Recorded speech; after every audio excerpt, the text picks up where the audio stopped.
आज है एकादशी जी, तो एकादशी की कथा जी के द्वारा सुनाई जाएगी। स्टार्ट कर रहे हैं, तो सुनते हैं।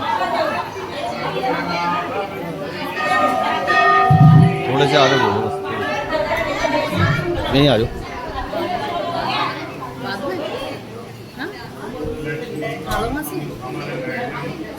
योगी विद्यान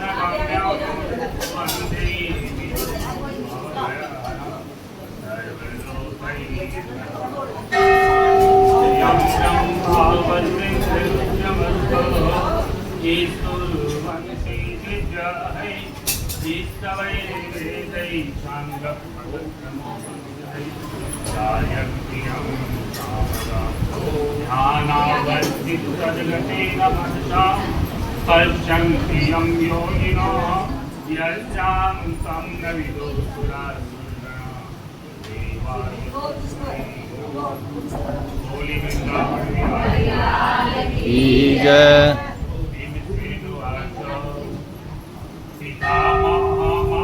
बुद्धे श्रेणो मे परमं वचः युधिष्ठिरश्च कुन्ती च तथानुपतनन्दरी अर्जुनो नकुलश्चैव सहदेव तथैव च एकादशं न भोजन्ति कदाचिदपि सुब्रह्मण्यम्। एक समय की बात है, युधिष्ठिर जी बोले कि हे महाबुद्धि की मामा, आप हमारी बात को श्रवण कीजिए।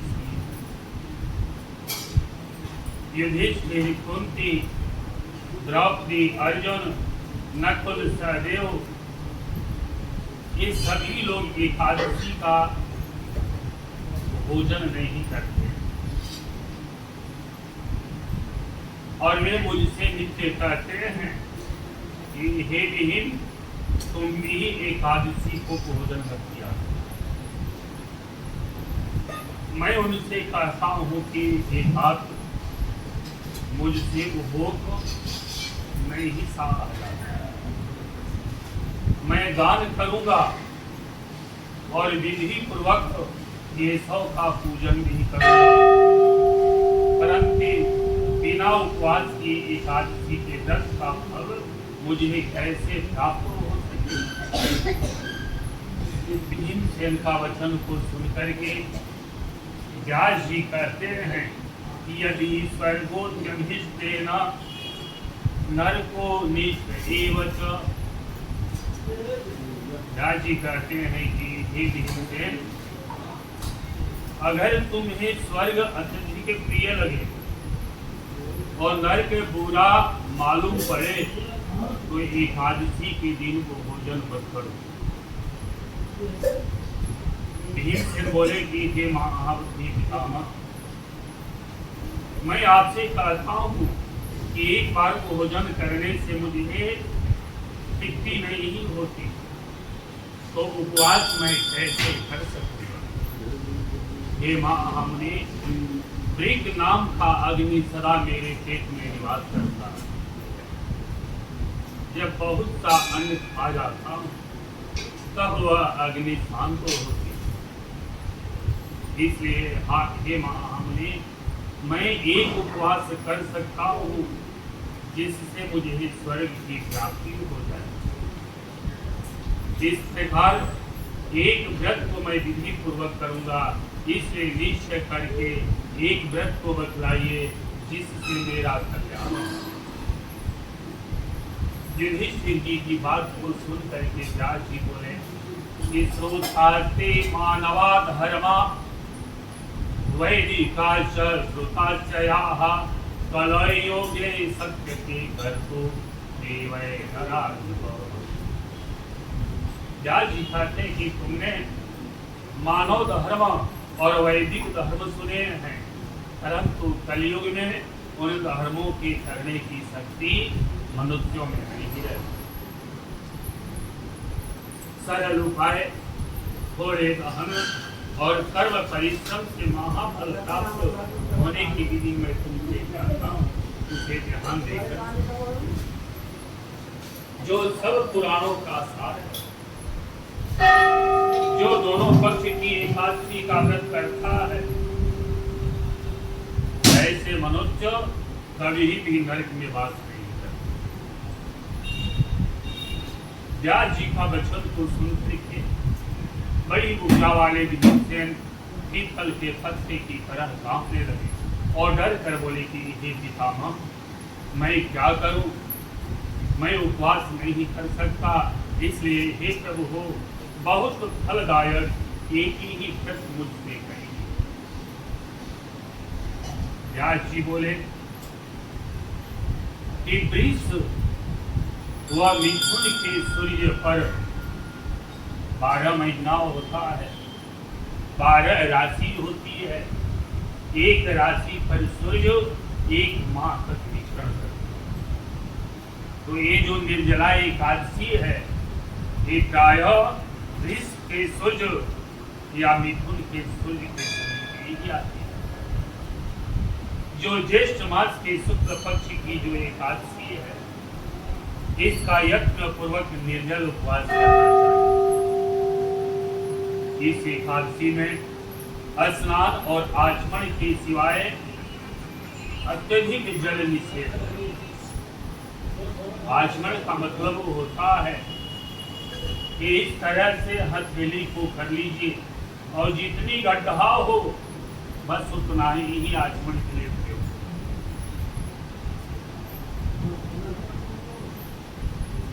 माँ से भर सुवर्ण का दान, माँ से भर स्वर्ण का दाना जिसमें डूब जाए उतना ही जल आचमन के लिए उत्तम कहा गया। वही आचमन से शरीर पवित्र होता है। गौ के कान की तरह हाथ करके माँ से भर सुवर्ण जिसमें डूब जाए उतना ही जल आचमन के लिए प्रयुक्त कहा गया। उससे थोड़ा या अधिक जल पीने से मानव को मदिरा पान करने का फल प्राप्त हो और कुछ नहीं खाए नहीं तो व्रत हो जाता है। एकादशी के सूर्योदय से दूसरे दिन के सूर्योदय तक उपवास का नियम है। ऐसा करने से 12 महीने का 14 एकादशी करने का फल मानव को प्राप्त हो जाता है। फिर द्वादशी को सवेरे निर्मल जल में स्नान करके ब्राह्मणों के लिए जल और सुवर्ण का दान करें। फिर भूंजी हो ब्रह्मण सहितम प्रति, इसके बाद फिर ब्राह्मण को यथाशक्ति भोजन कराने।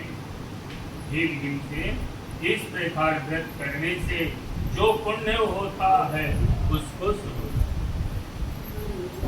साल भर में जितनी एकादशी होती है उनका फल इस एकादशी के व्रत को करने में मात्र से प्राप्त होता है। इसमें जरा भी संदेह नहीं करना चाहिए। शंख चक्र गदाधर हरे कृष्ण भगवान ने मुझसे कहा है कि सब धर्मों को छोड़कर अगर हमारी शरण में आना चाहते हो तो एकादशी का व्रत करो। एकादशी को निराहार रहने से मनुष्य जो है सब पापों से छुटकारा प्राप्त कर। कलयुग में द्रव्य दान से शुद्धि नहीं होती, अस्मार्थ संस्कार से भी सदगति नहीं होती। इस दुष्ट कलयुग में वैदिक धर्म भी लुप्त हो जाते हैं। हे भाइयों पुत्र, बार बार विशेष क्या करूं, दोनों पक्ष की एकादशी में भोजन न करें। ज्येष्ठ के शुक्ल पक्ष की एकादशी में जल भी वर्जित है। हे वृकोदर, इसका व्रत करने से जो फल मिलता है उसे भी श्रवण करो। इस एकादशी को जो व्रत रखते हैं वे मनुष्य सब तीर्थों का पुण्य प्राप्त करते हैं। और सब दान का भी उन्हें फल प्राप्त हो। इसलिए हे भीम से वह फल इस एकादशी का व्रत करने से मिलता है। साल भर में शुक्ल पक्ष और कृष्ण पक्ष की जितनी एकादशी होती है उनका उपवास करने से घर में धान्य धान्य बल आयु पुत्र और आरोग्यता ही मिलता है। वे सब इस एकादशी के व्रत को कर लेने वाले प्राप्त होते हैं। मैं तुमसे सत्य करता हूं, इसका व्रत करने से बड़े शरीर वाले भयंकर काले पीले रंग के दंडपासधारी यम के दूत उनके इर्द गिर्द भी भ्रमण नहीं करते, बल्कि ऐसे मनुष्यों को लेने के लिए पीताम्बरधारी हाथ में चक्र लिए हुए सुंदर विष्णु के पार्षद उनके पास ही आते हैं और अंत समय पर उस मनुष्य को विष्णु लोक की प्राप्ति होती है। इसलिए यत्न पूर्वक निर्जल एकादशी का व्रत मानव को करना चाहिए। इस एकादशी में जल का दान, गौदान, इस सब करने से मनुष्यों को अक्षय कामना की प्राप्ति करवाती है। जन्मेजय, इसको सुनकर पांडवों ने इस व्रत को किया। उसी दिन से भीमसेन ने इस निर्जला एकादशी का व्रत किया। तभी से इस एकादशी का नाम भीमसेनी एकादशी। एक भूपाल इस प्रकार सब पापों को दूर करने के लिए तुम भी यत्न पूर्वक इसका व्रत करो और भगवान की पूजा करो।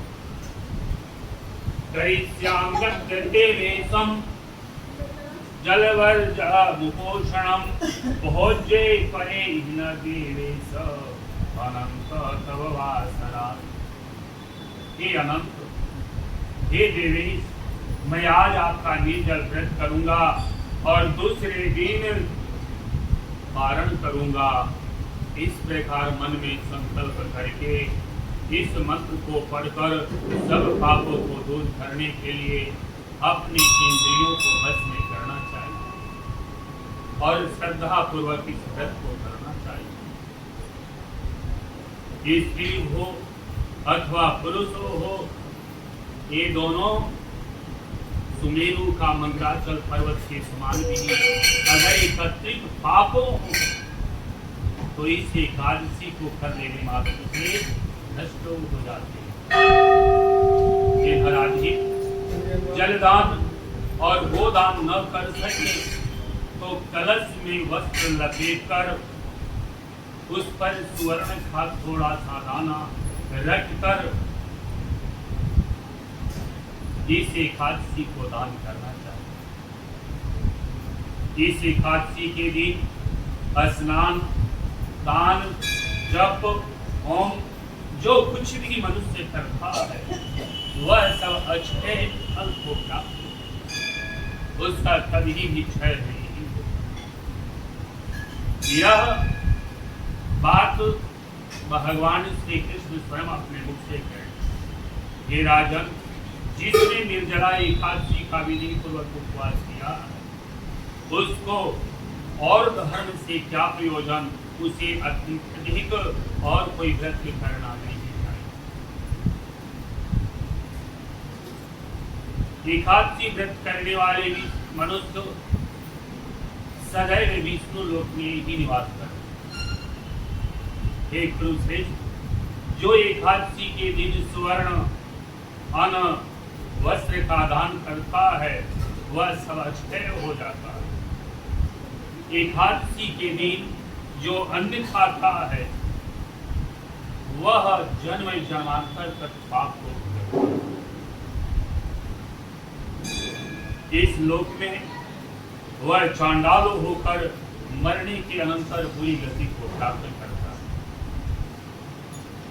जो ज्येष्ठ मास के शुक्ल पक्ष में एकादशी का व्रत करके दान करते हैं वे परम पद को प्राप्त कर लेते हैं। जिसने निर्जला एकादशी का व्रत किया है ऐसे मनुष्य अगर वह ब्रह्म हत्या भी कर दिए हों, मदिरा पान पीते हों, चोरी करते हों, गुरु से बैर करते हों और मिथ्या भाषण करते हों, तो ये सब पाप होता है। ऐसे पाप भी इस एकादशी के व्रत से नष्ट हो जाते हैं। निर्जल एकादशी के दिन श्रद्धा और नियम से युक्त स्त्री और पुरुषों का जो विशेष कर्तव्य है उसे भी श्रवण कर दिया जाए।